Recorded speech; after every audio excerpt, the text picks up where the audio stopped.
Vamos lá. Coesão e coerência. É meio próximo o significado de cada uma, mas não tem mistério. Vamos lá. Coesão nada mais é que um mecanismo que você usa para conectar ideias no texto. Entendeu? Imagina assim, como se duas palavras, né, duas ideias, que você precisa uni-las, como se você estivesse costurando uma na outra. Isso é a coesão. A coesão desses mecanismos você pode utilizar ele através da substituição, que é quando você substitui um termo para evitar repetição.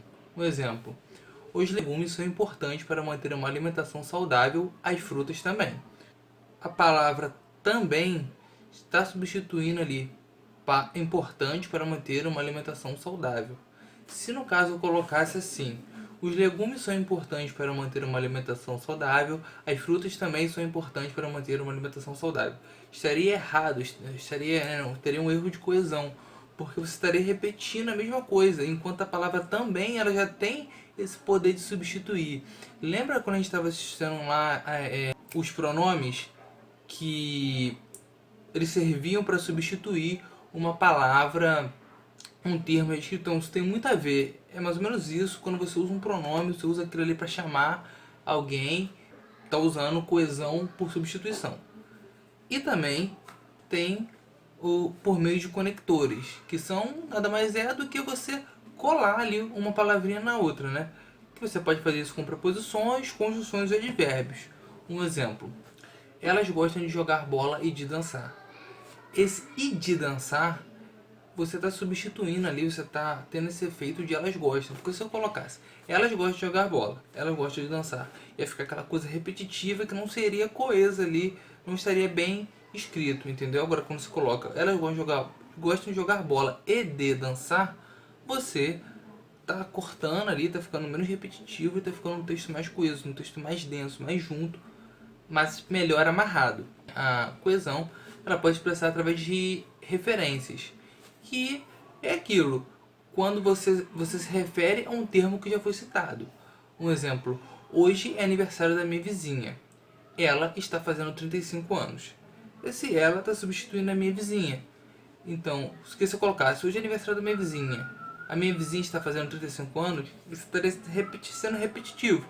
Então, você pode usar isso para fazer uma referência. Entenda que você pode usar tanto para substituir, como foi no primeiro exemplo, o também substituía uma parte da frase, enquanto aqui você só está substituindo o sujeito, que aqui sim é propriamente o pronome. Você está substituindo o sujeito, isso é o pronome. E tem a correlação verbal, que é você utilizar os verbos no tempo certo. Se você falar um tempo, os outros têm que ser no mesmo tempo. Um exemplo: se eu soubesse, eu te avisaria. Soubesse no passado, avisaria também no passado. Eu jamais vou poder falar se eu soubesse, eu te avisarei, porque não seria coeso, não estaria correto, segundo a coesão, entendeu? Então, é isso. A coesão é essa junção de uma coisa na outra, de você unir ideias.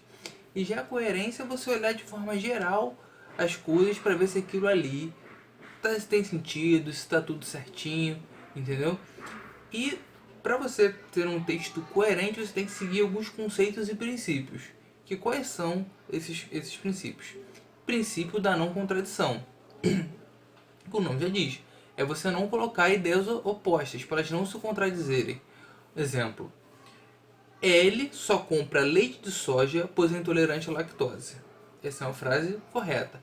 Agora eu não poderia falar: ele só compra leite de vaca, pois é intolerante à lactose, porque eu estaria dando aí ideias opostas. Como é que ele é intolerante à lactose e está comprando leite de vaca? Isso é contraditório e não pode ter essa contradição.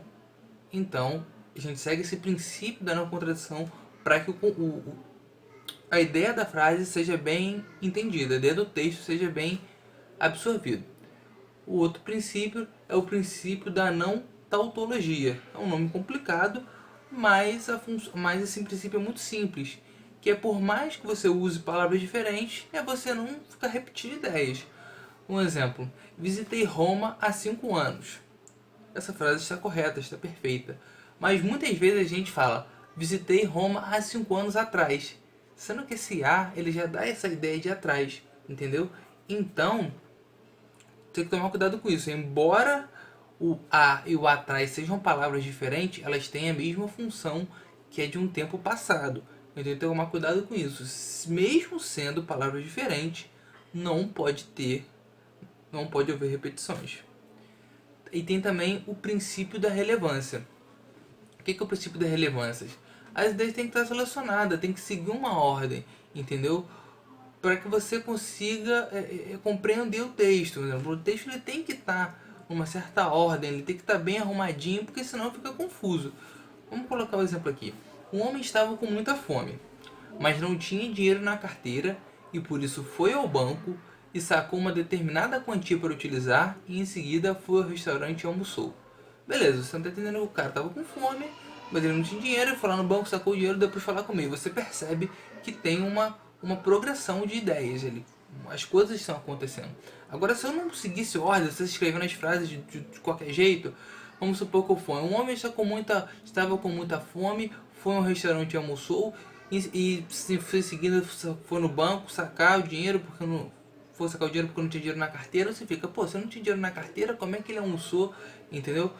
Então você precisa que elas estejam organizadas para que haja ali uma coerência no texto. E tem a continuidade temática, né? O conceito de continuidade temática, que é você ficar dentro do tema. Se você está falando de uma coisa, você tem que continuar falando daquela coisa. Você não pode estar falando de uma coisa do nada mudar para outra coisa. Você tem que seguir um fluxo, né? Um exemplo. Eu pergunto a pessoa, por que você está todo molhado? Aí a pessoa fala, porque eu acabei de sair da piscina. Beleza, show de bola. Ainda está dentro do contexto. Agora se eu pergunto, por que você está todo molhado? A pessoa fala, porque eu estou com fome. Entenda que não tem nada a ver uma coisa com a outra. Então eu estaria dando uma resposta que estaria fugindo ao tema, entendeu? Isso é muito comum quando a gente vê entrevistas e faz aquela pergunta mais ácida, aquela pergunta para ver como é que o entrevistado se sai, principalmente quando são pessoas públicas, eles dão aquela enrolada, falam um monte de coisa, desconversa e foge do tema e não responde. Então eles quebram, ali eles fazem de propósito, eles quebram esse conceito de continuidade temática, entendeu? Por isso que é importante a gente ter a continuidade temática para que seja relevante o que estamos falando. E tem o conceito da progressão semântica, que ao mesmo que é como assim, como a frase vai se desenrolando, você vai apresentando devagarzinho novas informações para que sustente no final da mensagem um objetivo.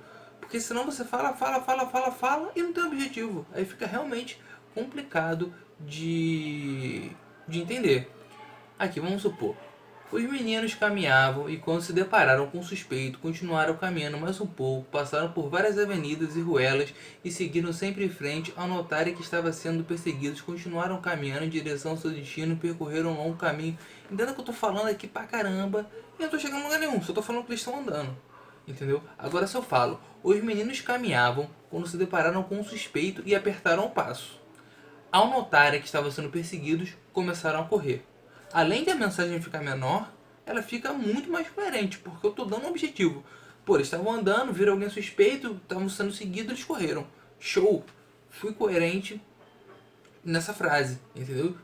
Então, a progressão semântica é isso, é você, ao mesmo tempo que você está desenvolvendo uma ideia, né, você ir dando pequenas informações novas para que haja essa progressão de ideia. E uma pequena observação. Consegue entender aqui que coerência e coesão é muito próximo, mas ainda assim são coisas diferentes. Um exemplo, um texto ele pode ser coeso e não pode ser coerente. Vamos supor a frase: aberto todos os dias, exceto o sábado.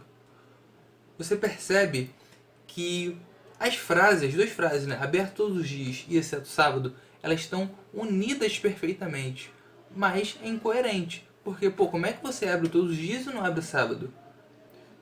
Você teria que colocar, abrimos de domingo, né, a sexta. Que aí você falaria que está, seria coerente, coeso você falar dessa maneira. Você está abrindo todos os dias, exceto sábado, você está sendo coeso, mas não está sendo coerente. E também você pode ser coerente e não ser coeso. Que vamos dar aqui. Pare de mexer nessa tinta, vai já para o banheiro, não toque em nada, lave bem as mãos, vá para o seu quarto. E tente com um monte de frase solta, elas têm ainda uma ideia de continuidade, sabe? De uma coisa acontecer depois da outra, mas elas não estão bem unidas entre si, entendeu? Então, como elas não estão unidas, elas são coerentes, mas não são coesas, entendeu? Então, resumindo, coesão é o jeito que você amarra as coisas. E coerência é como as coisas ficam juntas, vocês estão realmente dando uma ideia completa. Imagina uma coxa de retalhos. A coesão é o que junta um retalho no outro. E a coerência é como a coxa, o resultado final da coxa. Se aquilo ali está bonito, se está feio, se está aquela monte de confusão, entendeu? Então é isso. Coesão é a junção de um termo no outro e coerência é essa visão mais geral para ver se tudo está ok. Então agora, gente, tem o exercício façam o exercício e me respondam lá, tá ok? Bom estudo a todos.